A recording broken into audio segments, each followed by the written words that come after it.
It's the Hogs Die.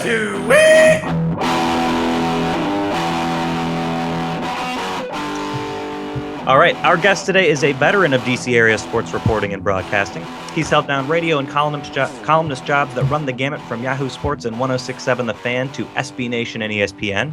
You can hear him weekdays from 2 to 4 as co-host of ESPN 980's Inside the Locker Room with Brian Mitchell and Rick Doc Walker. Please join me in welcoming Scott Jackson. Wow. Welcome to the Hogs Guys, Scott. Veteran's a nice way of saying old. Thank you. I appreciate that. Sounds better that way. Well, we have our own veteran on our podcast, too. Steve's our Yeah, I think you and I are of the same generation, Scott, so I think we had the opportunity to experience Redskins football as it should be, not as it is currently. Not as the rest of us who have vague memories at best. Well, that's good. Do we have that going for us at least? We may be old, but we may be old, but we saw the good football. Right. Right. Well, Scott, it's an absolute pleasure to have you on the show. We've got to pick your brain about the state of the team thus far because we're sitting here at the halfway mark. So just general up front, what are your headlines on how the season has played out so far? You know, it's interesting because I think we all, after the first couple of weeks, thought, wow, this is this team that Scott McCloughan said it would be, tough, interior front defensively and then offensive line or ground and pound kind of thing. And that team's been nowhere to be found since week 2. So I don't know what happened to that group, but they've prevailed though. Despite that, in some situations, I didn't think a lot of people would see them at 3 and 4 is probably was probably where I thought they would be at this point.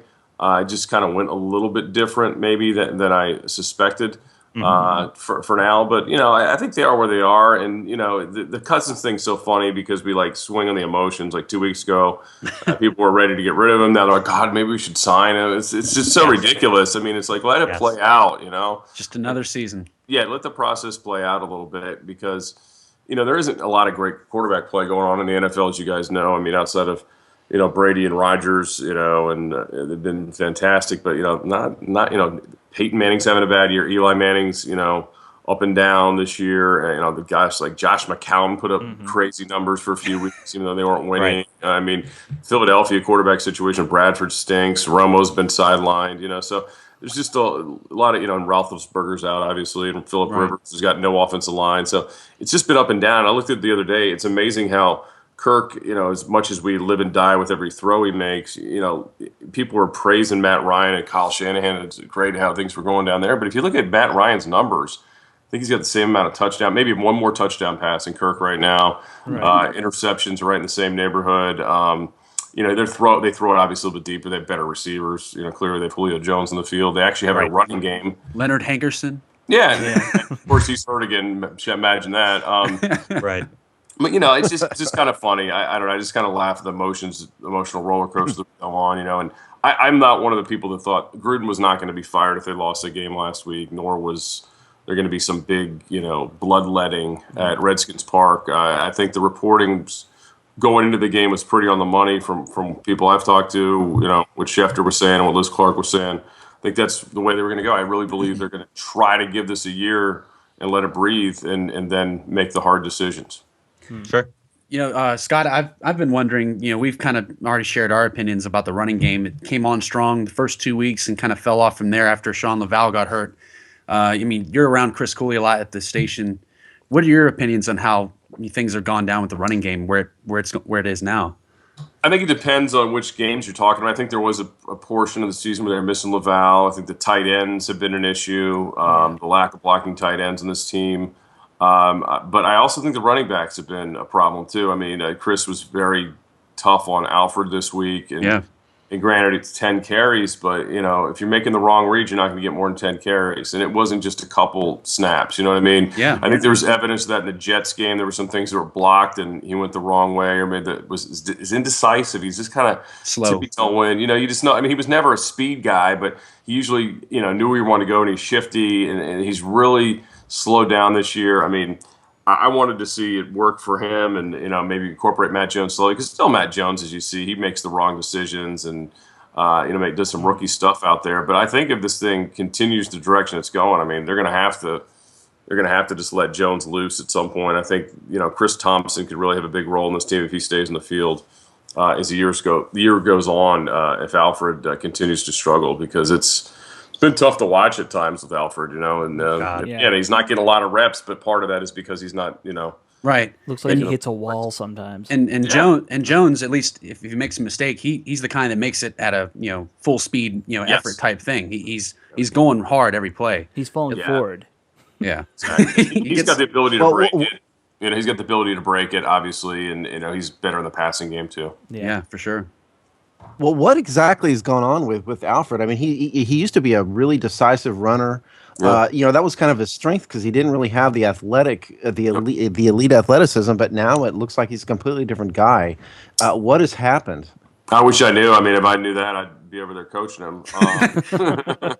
But you hope to think after the bye week, whatever's going on, if it's just watching himself on tape or whatever, it'll work out. But it's been surprising. I mean, I didn't think he would struggle like this, especially after the first couple of weeks. I mean, he was good, and even the Philadelphia game when they didn't run it great, but he had that last drive. We had 3 or 4 big runs in that final drive that Kirk ends up throwing the touchdown pass to Pierre Garçon, and they win the game. So even that game when they didn't run it all well, he at least had some glimpses of himself. And you're like, okay, here it goes. And Philadelphia's a hard team to run on because they're really quick and they attack the football. So that was not an easy game. Stout up front. Yeah. Yeah. So, now you've talked a bit about this, if I understand, about the team needs an identity. And I'm wondering if, to tie it to the Alfred question, is the shift away into the power run game been that much of an identity shift for them that it's affecting him? I don't know if it's that. I mean, I think Callahan, with what he teaches and the way he, teaches linemen, I mean, they've done a good job with pass protection. I think better than anybody would have expected at this point, that this would be good for Alfred. And, and maybe even the fact that he had a little competition this year, we thought would kind of light a fire under him. But I don't, outside of the first couple of weeks, you just haven't seen it, And, who knows what's going on? Is there a physical issue? I mean, he's never on the injury report, so I can't say that that's the case unless they're, covering for him or whatever. He's not telling somebody that there's something wrong. So it's interesting. And, he's got a contract. We talk so much about where's Robert going to be here. Oh, no. But, I mean, Alfred, same deal. I mean, here's this, backfield of 2012 that was so magical. This could be it for both of them. And I'd throw DY in there, too, who – as productive as he is, it doesn't seem like Jay Gruden and Sean McVay know how to use the fullback very often. So, which kind of surprised me because I thought that could have been the solution to some of the running struggles to run out of the eye with Darrell. It drives me nuts as a fan. I'm a big DY fan. So me too. I'm biased. I mean, I worked with him for a couple of years doing a show and know him pretty well. But I mean, it's pretty obvious for the last couple of years, or not a couple of years, but last season, now into this season, that Jay really is not a fullback guy. At least the offense that he wants to run isn't really much with a fullback. Yeah, and when it goes back to Cincinnati, he didn't have a fullback in Cincinnati either. True. We saw that on Hard Knocks, and I'm not sure Jay really knows how to adapt his running game to fit the fullback position very well. Well, yeah, and now it's really not even his running game; it's Bill Callahan. Right. So Callahan. We're sending this guy, to Canton after 2 weeks, and now nobody remembers his name anymore. People never bring him up. It's kind of funny. I'm like, still the same guy, Bill Callahan. But again, I think, they have 2 rookies essentially. Moses, second year, but he barely played last year. The line was really banged up. Yeah, and sure, for the right side, they've done a nice job. And I thought the week Ty Niski played, and Secchi, excuse me, I screw that up all the time. Ty and Secchi. He played well, all things considered, against the ferocious Jets D-line.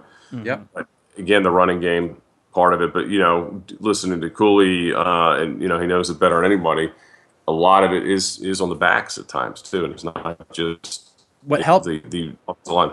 What helped in Secchi that game, speaking of him, was a lot of the protections was being set to his side. They put Sheriff and Moses on their own island and man on the backside, so that helped him a lot too. But I liked Nsekhe back in preseason. You probably haven't been listening to our podcast, but he was doing really well in the preseason. It had great technique and everything that matched up everything it showed when I was there during training camp showed in the preseason. So that was really good to see that still continued when he did play. Now, Robbie, ask you a question. I don't sure. think you guys didn't have any offensive linemen the size of that guy, did you? Yeah, we did. Yeah. Really? Yeah. The house. I know. David Bourne, my roommate, Okay. he was 6'8", 330 plus. He was maybe an inch shorter than Ty, but he was just as big. Played guard for us. Sign him up. Yeah. Sign him up. I Use would. him. He has bad knees. He couldn't play anymore. But he's huge. No and wonder. It's good to see Yeah. him, him play well. And I think Spencer Long's doing some better things each week. So I mean, I think that's good. I mean, Laribas hasn't been the disaster everybody thought he would be at center. Actually, he's been pretty good outside of the snaps in New York. Had a few bad ones, and then last week where it seemed like the snap count was screwed up for that one stretch that it kind of gets overlooked because they end up winning the game against Tampa. I was pointing out earlier this week, I was kind of doing my own little film breakdown about the O-line. One thing that I noticed that was kind of hurting Laribas was like a design linebacker blitz right up the middle. He'd be blocking his down guy, the lineman crossing his face. He'd kind of get confused whether he should stay with the lineman or pick up the linebacker, and then he'd end up not blocking either. He did it twice. It's for a while there. It looked like he was going to be, just another pile of the scrap heap of Mike Shanahan drafts. yeah. There's a lot of them that are already there. And that's an experience thing, though. I don't think he's been that bad. It's just one of those things he's got to learn and pick if you remember that draft night, I mean. Oh yeah, draft night. I just remember how nobody knew who Josh Laribas was or could find any draft previews on him, and we were like, "Who is this guy?" You had to look him up and stuff, and it was funny. I didn't know how to say his name, and it was beyond a reach, to be frank. Well, he's taken a lot of grief from the fans, and justifiably so. But the coaching staff seems to me, I've been really harsh on him. But what we really need to know is what the coaching staff thinks of him more than anything. I mean, does this guy have a long-term future with us? Is he our center of the future? Or is he just a stopgap? Or what does the team think of him? That's the big question. Doesn't matter what I think. And I think, a lot of that, again, because you have a new philosophy now with Callahan, and it depends, what he thinks, and it's his first year with the guy, and clearly I think he's doing well, filling in. But I do think if Lichtensteiger's ready to go, which I think he should be next week, I think he probably goes to New England. I wanted to kind of piggyback off of Alex's question about the team identity. One of the things, unfortunately, that was part of our team's identity so far this season has been our halftime adjustments or lack thereof. I wanted to kind of ask you what you think happened during halftime. We heard reports of Pierre Garçon going off and Jay Gruden going off. Was it like a Al Pacino, inch by inch, we fight for those yards and inches kind of thing? What do you? That's good. I don't know. I don't know if it was that. You only have 12 minutes in the NFL. I will say this to just kind of like a baseline of the halftime. Last year they were a really good third quarter team. Nobody remembers that because they sucked. They were 3-13. They outscored teams in the third quarter. Nobody cared. But this year, they've had leads outside of the Giants game and this last game. They've led at halftime. I mean, so, usually it's the team that's losing that adjusts. And I think the more the adjustment part of it is on the sidelines in game. You know what I mean? Right. And it's not necessarily halftime things. It's just like, what is your counter? I mean, that's even during the week getting ready. Like, we got a counter to this. You know what I mean? I think that's where that part of it is.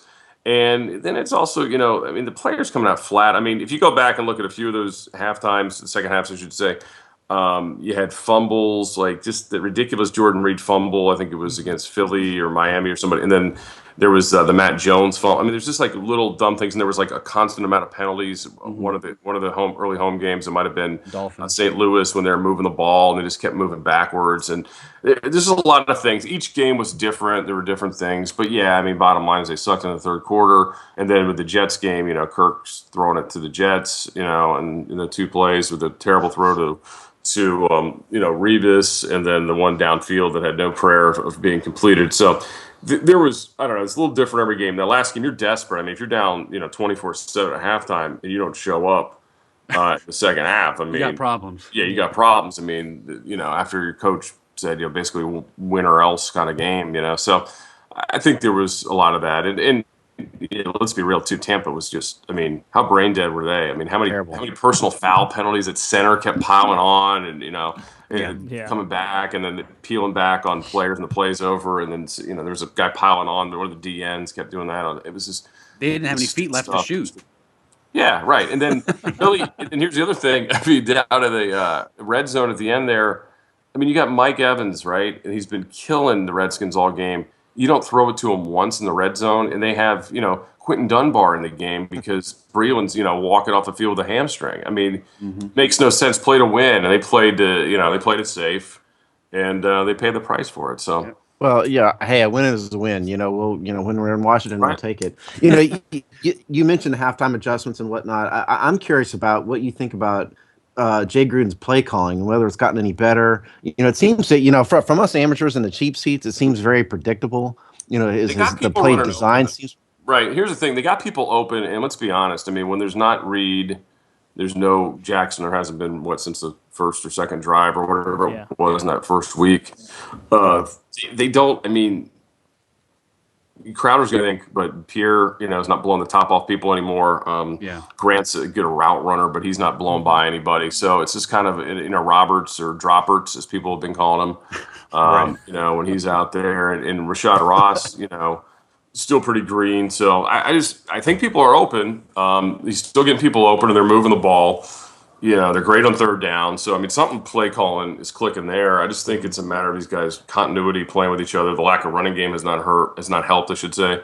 And here's the other thing. I mean, I think Sean McVay is actually calling the plays now. So yeah, that seemed kind of obvious when he started calling the read option plays. Yeah. I think Sean's, Jay's game planning, but he's kind of taking more of the head coach role this year, supervisor stuff. He's decided he's kind of, they all have a say in it. And I'll say this, despite being three of them on the headset and talking to him and Callahan and Sean, they've done a good job with getting the plays, and there hasn't been a bunch of delay games or things. I mean, it used to seem to happen with the Shanahans when they're here and they get in the red zone because Dad wanted to talk more. And then the kid, it's like they blame it on the headset.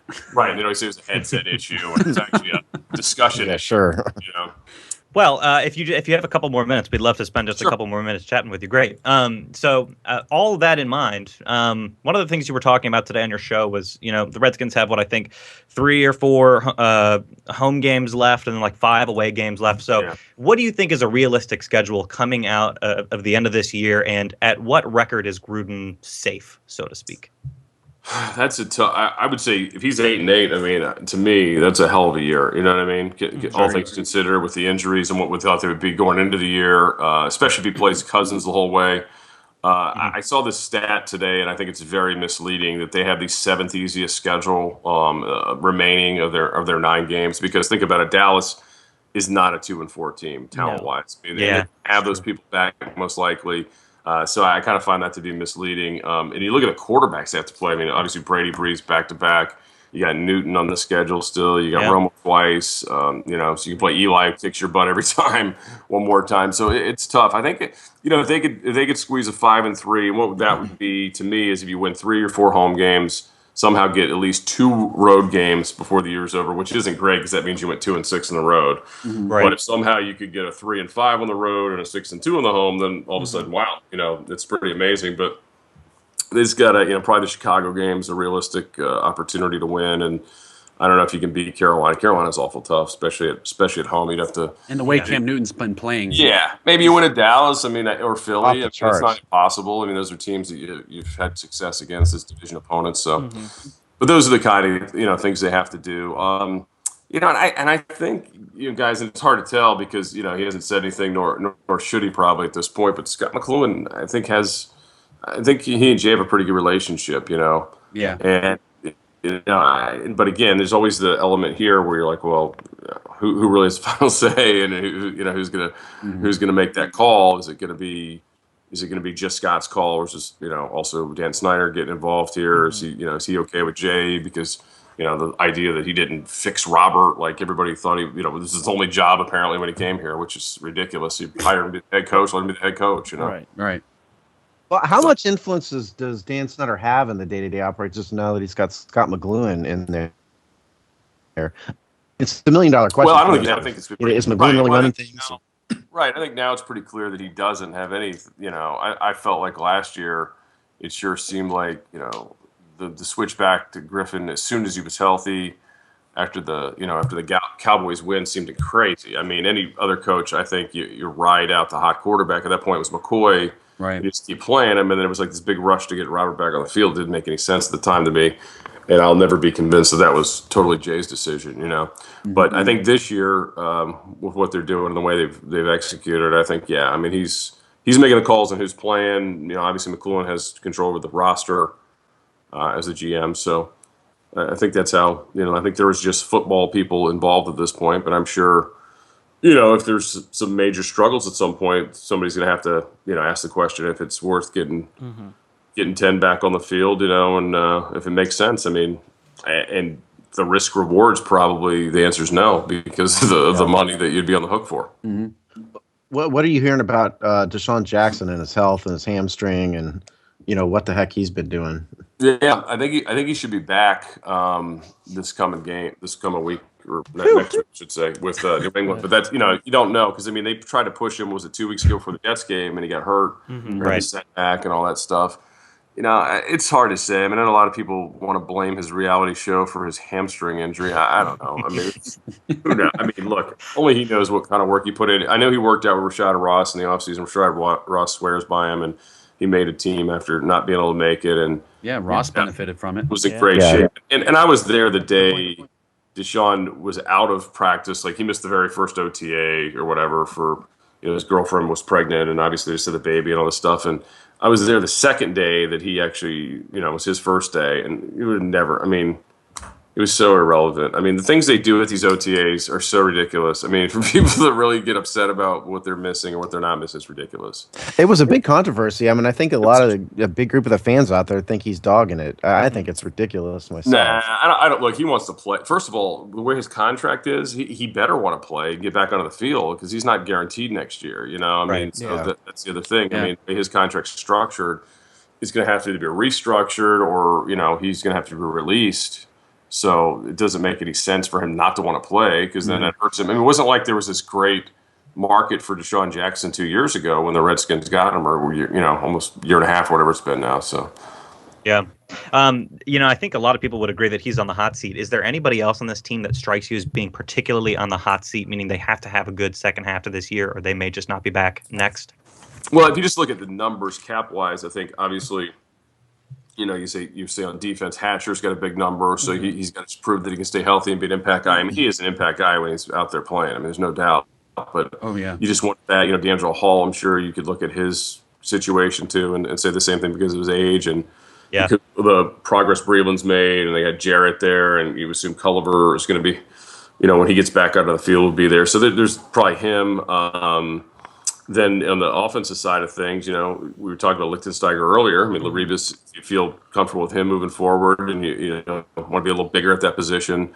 And then obviously the receivers are the interesting ones, because Jackson, Roberts, and Pierre with their cap numbers, moving forward, and Roberts obviously had a diminished role now.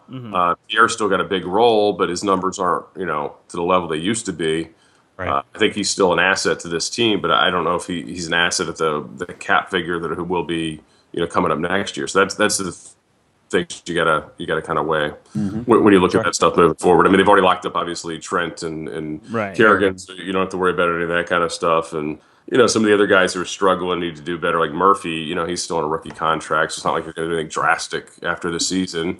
Maybe he just plays less. You know what I mean? If Preston Smith comes along. So there's a lot of those kind of things, that'll sort themselves out, I think, over the next few weeks.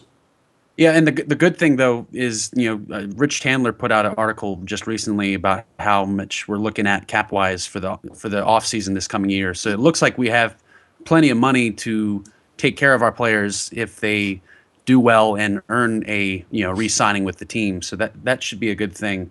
We shouldn't be, kind of like digging and scraping for change, trying to keep our guys. We should be in a good spot for once. Yeah, and what would be interesting too is because McClellan's background, Green Bay, it was where Ron Wolf was a big influence on him. They didn't spend any money on free agency. They're the team that has 52 out of their 53 man rosters, draftable guys or guys that they brought in either drafted or undrafted free agents. That kind of player. It's ridiculous, the Packers ratio. And so having the money, like you said, is probably more relevant to keeping your own people versus going out on some crazy shopping spree like the Vinny Serrato days here, or even Shanahan, who liked to dabble into free agency quite a bit when they could before the cap restrictions hit. Well, yeah, let's hope we don't go back to the crazy shopping days. I don't think anybody like that. I don't, what I really wondered is this, you're around a lot of the alumni, obviously, B Mitch and Doc, but you see a lot of those other guys too in your job. What do they think of the current status of the team? It's nothing like the old days. The teams have been bad forever. Are they hopeful? Are they embarrassed? Are they mad? Now, What is it? Yeah. Yeah, I think now a lot of guys that we've talked to are really excited and positive about the direction, you know what I mean, with McLuhan. But if we'd have been doing this conversation last year at this point, to be like, yeah, what you just said, embarrassed, like, is it ever going to get better? What has happened to this franchise kind of stuff? I think there was a lot of that went on. And, there's still some guys that are very critical of the situation here too, though. Some of them are more recent guys, but I think like the older alums who were part of the glory days, they like the idea of what Scott McCloughan was selling, because it was the football they grew up and were successful with, which is offensive line, is the lifeblood of your team and your D line. So I think that part of it, the Gibbs era guys in particular that I've talked to and run into, they seem to be sold on that aspect of it. Mm-hmm. Well, so it's good that the alumni are sold, but you talk to a lot of more fans than we probably do. We're just four guys who talk to each other a lot. Do you think that the fan base at large is more willing to sit down and let McLuhan build this thing right, or if you had to break it down, what percentage of us are willing to sit through a couple of years of this and see what happens, and how many are going to start getting pissy about not having a Super Bowl next year? Yeah, that's a great question. That's tough to measure, but I would say it's always kind of split, because every year going into the season, people say we've got to be patient. Then the season starts, they're like, damn it, why aren't we winning these games? Right. What's wrong? Just bench someone, so fire the coach. So there's a lot of that. And look, there's a lot of people that are still divided because of the quarterback. I mean, sure. There's a lot of Team RG3, as I call them. There's a lot of that going on. Team Kirk, and I just. Wears me out after a while. It's a Twilight drama saga type thing. Like, whatever, man. The best one, and you got to be patient with whoever you play, and let's roll with it. I mean, I was okay with him going with Kirk. I mean, I would have, if it was truly an open situation, I think Colt probably would have more of a say in it if they were really honest with themselves, but it never got to that point. And I think Colt was, unfortunately for him, tough to sell, because people just say, oh, he's a journeyman, he's a back. They want to put him in a box, and say that's all he is forever. Mm-hmm. I think there's examples around the NFL over the years that would, say, well, that's not necessarily true. This would have been his, second real shot at being a quarterback. He was in San Francisco. Colt's a smart guy. Yeah, Colt's not a dumb quarterback. Yeah, there's a good offense for him too. But hey, whatever. I mean, if he comes in, I'm sure he'll be able to perform whenever it happens. But I think there's still the divide between the whole, hey, we like Kirk, we like Robert, we think Robert got a raw deal, Jay did this wrong, and blame Jay for everything. That went wrong with Robert, and again, this is the second staff that felt pretty much the same thing about him. So, right. And it would be tough to bring a third coaching staff in essentially for one player. Mm-hmm. And that's what'll be interesting. I mean, to me, the real drama starts at the end of the year, because if Kirk blows it off the top and plays great the second half, and gives us stuff that he can yell, you like that about. I think then it doesn't matter, and it'll be easy. It'll be an easier transition. But if he kind of leaves the door open, and you're wondering, okay, is he or isn't he? Is it more of this up and down stuff, from week to week? Mm-hmm. And then that makes it a tougher decision, and that's when, I'm sure, there's more of a debate within the organization as to what to do. But still, 16.2 for a guy you haven't seen play at a 16.2 level, you could debate ever. Seems a little insane for next year, Mm-hmm. Talk about Robert's situation. Even the rookie year, when he had a good year, but it wasn't a $16.2 million kind of year. Right. No. And Scott, I know you're a proud ODU grad. I'd be remiss to not bring it up for you to kind of give you a little soapbox to step on and talk about the program. What do you think about how the school kind of just came out of the woodworks and kind of took the college football world by storm, at least in the beginning? Not so much now, but after you left, Robbie, it fell apart. Is that what you're saying? That's right. Robbie left. We blew it. A little bit to do with it. Taylor Heineke, a little bit. Robbie Duncan, a lot more to do with it. Yeah, it's really cool, because when I went there was obviously no football at all, and right. we had, we put on a field for intramurals and stuff like that. And, Norfolk State played there on Saturdays, a lot as well. It was their home field before they had their own stadium. And, the idea was always there. I think it was the year before where the campaign kind of died. And that there was the class before mine that was like, oh, we'll never have football. Mm-hmm. Then obviously for it to come back, I've been to a game, pretty much won a game a year. I don't know if I can get to one this year, but since it's come back, a couple of years I went to 2, but it's been great. I mean, the atmosphere is tremendous. It's always been a fun area. Yeah. Great high school football support down there. So it's been nice. I mean, I am a little bit, I wouldn't say disappointed, but I was a little bit bummed out, I guess. And disappointed is fine, I guess, that they went to Conference USA. I just don't, it's named properly because the schools are all over the place. Right.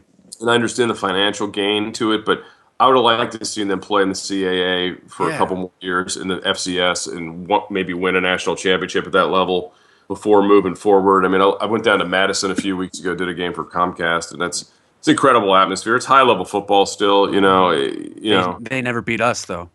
Exactly. But it would have been cool to play those teams because, like, ODU, you can't go to a road game. I mean, unless you really got some time, you know what I mean? It's not like any close rivals. So that part of it really stinks. Yeah, but, that was my thing. I love the rivalries we had with the CAA. Yeah.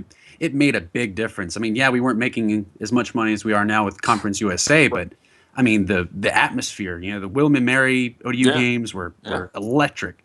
William and Mary hated us. Coach Laycock hated us. That's of course because you guys came in his backyard and took his recruits. Took his recruits and took this Saturday.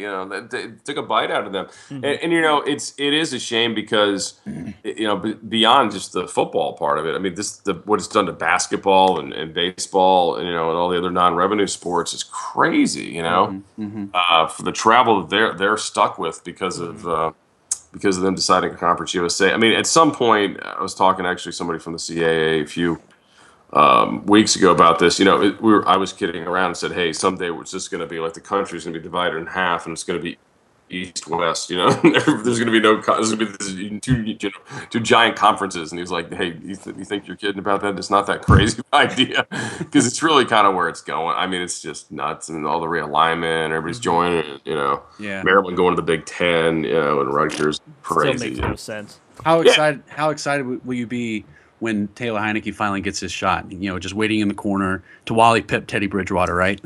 Yeah, I mean, seriously, if you guys know the history of Norv Turner. I mean, if he gets on the field, I bet you he plays well. I mean, because Norv's really good with the backups, and he does a great job, getting guys. I think he's done a good job with Bridgewater already, but at some point, I mean, I wouldn't be shocked if Bridgewater gets knocked out of a game or something, and they got to go to Taylor for a week or part of a game. I would love to see it, man. I watched him in the preseason quite a bit, and he got better each week. I don't hope for injuries, but in this case, I could stand it. It'd be great. I mean, look, for the university to have a guy, that played quarterback for them that is, on a roster, we had practice squad guys in the past and stuff, but to have a guy on the active roster is incredible. Yeah. So. I was at the homecoming game, and it was funny. There was like at least 10 or 12 Taylor Heineke Vikings jerseys at the game. That's awesome. Funny. Yeah, it was really cool. That is cool. All right, beautiful. Well, listen, we want to let you get back to the Patriots-Dolphins game. I think that thing is raging now, but thank you so much for coming on the show, Scott. Really a pleasure to have you. Yeah, thank you, Scott. Huge for no us. problem. Keep going what you guys are doing. I like what you're doing with the hog sty. So, hey, Scott, you're going to have to put in a word for B. Mitch with us. Make sure he knows about the hog sty. Help us contact him. We need to get him on the show. We got Doc, so we can have Patrick. We got to complete the trifecta. Doc's always the hardest guy to get in touch with. So if you've done that, you've done very well. We did the hard part. Awesome. Well, thank you so much, Scott. It's Jackson Sports on Twitter, and again, you can get him on ESPN 980 on your AM radio dial. Inside the Locker Room weekdays 2 to 4. So be sure to check that out. All right, guys. Thanks a lot. Thank you very much. Thanks, Scott.